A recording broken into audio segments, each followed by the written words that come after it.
જો તમને પણ એવું લાગતું હોય ને કે બીટ, દાડમ વગેરે જેવી લાલ વસ્તુઓનું જ્યુસ પીવાથી તમારું હિમોગ્લોબિન ને આયરન રાતોરાત વધી જશે, તો આ તમારી સૌથી મોટી ગેરમાન્યતા છે. તો આપણે 100 ગ્રામ દીઠ સરખામણી કરીએ ને તો 100 ગ્રામ બીટરૂટમાં માત્ર 0.8 mg આયરન હોય છે અને 100 ગ્રામ દાડમમાં માત્ર 0.3 mg. જ્યારે 100 ગ્રામ સૂકા સરગવાના પાનનો જે પાવડર હોય, જેને મોરિંગા પાવડર કહેવાય, એમાં પણ 20 થી 28 mg આયરન હોય છે. 100 ગ્રામ તલમાં 14 થી 16 mg આયરન હોય છે અને તાજા જે સરગવાના પાન હોય એમાં પણ 4 થી 7 mg આયરન હોય છે.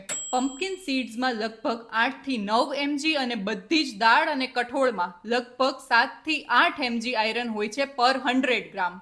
જ્યારે 100 ગ્રામ ગોળમાં 4-5 mg અને પાલકમાં 3 mg જેટલું આયરન હોય છે.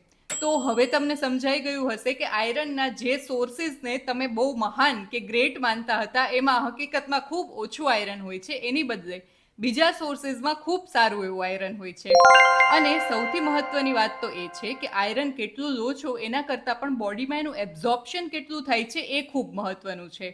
માટે આયરનની સાથે સાથે તમારે વિટામિન સી ચોક્કસપણે લેવું જોઈએ. એટલે કે આ બધા સોર્સની સાથે તમે લીંબુનો રસ, આમળા વગેરે જેવી વિટામિન સીની આઇટમ્સ લઈ શકો. હવે આ રીલ જલ્દીથી તમારા બધા જ ફ્રેન્ડ્સ અને ફેમિલી ગ્રુપ્સમાં શેર કરી દો, જેથી હિમોગ્લોબિન ઓછું આવે ને ત્યારે કોઈ બીટનું જ્યુસ પીવાનું ના કહે.